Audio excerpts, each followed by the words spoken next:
Okay, si concerned citizen ay gusto niyang ireklamo yung pangingi daw po ng hollow blocks, bakal, at simento. Ito na naman tayo sa mga mag-aaral sa Antipolo National High School sa Sacat, Sacat Extension San Jose, Antipolo City. Pati ba naman hollow blocks, bakal? Baka panggawa ng classroom. School building, oo. Kaya wala pa rin sa, kundi classroom, CR, bakod.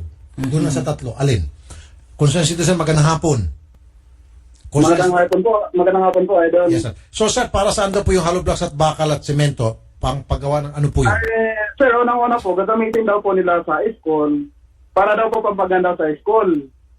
Kaya nga po, Kasi, ano pong struktura po ang kanilang proyekto ang gagawin? Sa mga garden daw po, gagamitin sa mga garden, Garden. sa paglalagay ng bulaklak.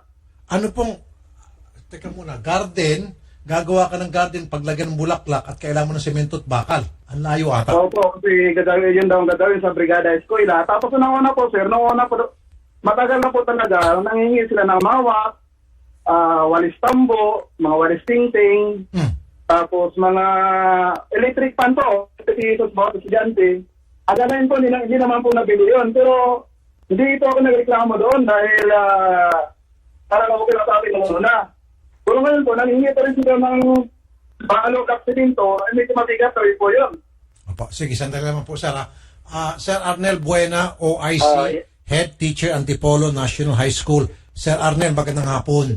Magandang hapon po, sir. Po, Sir Rafi Tulfo po, sa Radyo 5, kasama niya Tadurang. Sir, para saan ho yung hollow blocks ulit, bakal at semento na hinihingi sa mga estudyante?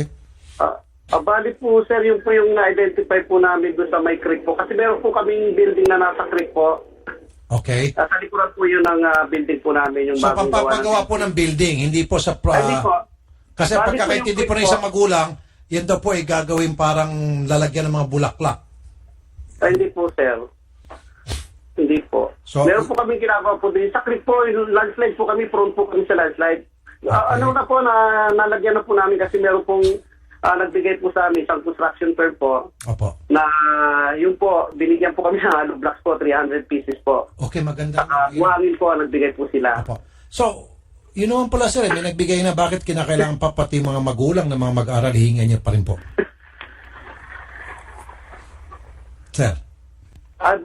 Sir, bali po yung format po namin po, sa lahat po yon ng mga stakeholders natin, internal, ang naging usapan po namin ng mga magulang, halimbawa po, meron silang kilala, ay di pwede po nilang ibigay po yun para makatulong po. Ongoing naman po yun nakita naman nila po yung building po namin, talagang alanganin po yung pagkakatayo po na meron pong creek po siya sa likuran. Pero nalagyan po na namin po ng hollow block, saka meron pong bakal din po para... Naintindihan po namin, sir.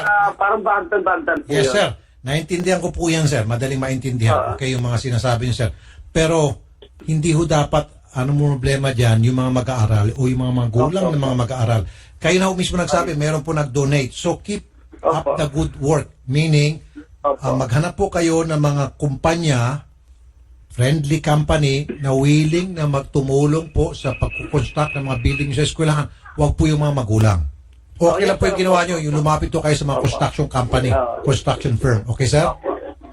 Yes, sir. Opo. So, wag na kayo humingi sa mga estudyante. Pwede, sir? Pakiusap. Opo.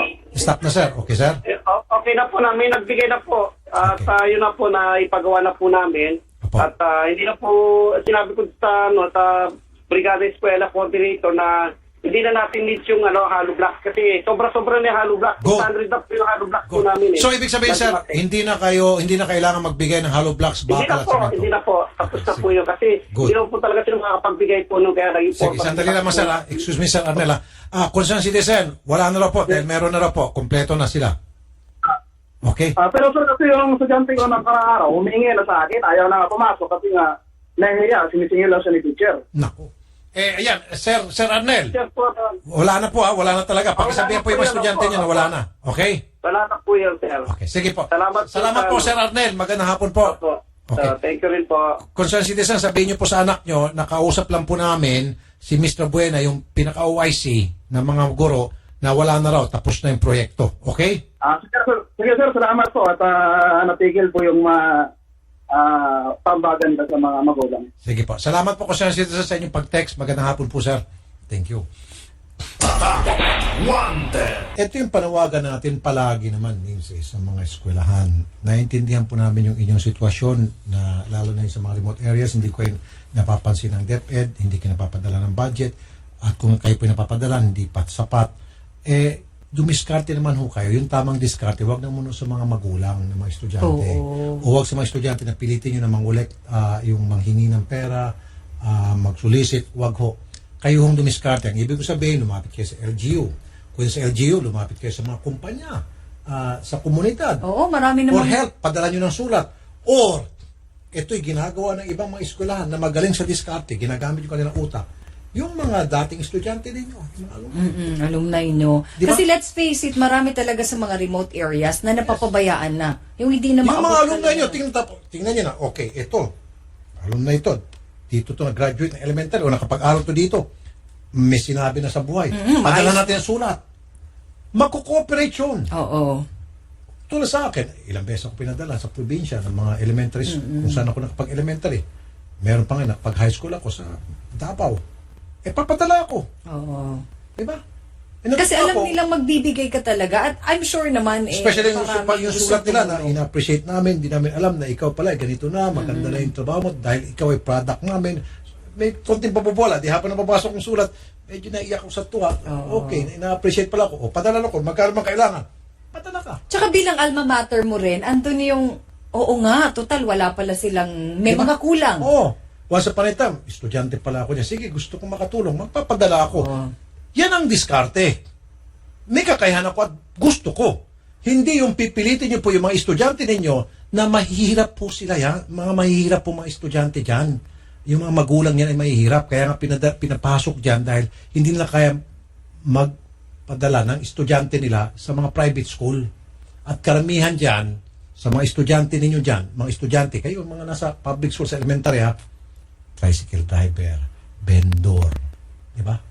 Security guard, farmer, na halos sapat, kulang pa. Kulang pa minsan. nga kulang pa. Oo, May tawid, kadalasan. di ba yung mga araw-araw na pangangailangan nila. Yung mga estudyante nga diyan kuminsan is nakayapak nga lang sa mga Oo, probinsya. at hindi pa nakapag-almusal, Hindi pa makapasok nakapag-almusal. lang ng... Yes. Especially, Tapos hingan nyo ng pera, ang kakapal naman ng mukha nyo. Especially kung farmer, kasi di ba may harvest time lang talaga na Yes. mabibigyan sila ng pera kung Yes. nakiki-ani lang. Yun talagang hindi naman Mga sa tricycle kanila driver, magkano lang kinikita niya? Oo, halos. Diba? Wala pa nga sigurong 100 pesos sa isang Tapos, araw. May obligahan nyo. mga- Dumiskarte kayo.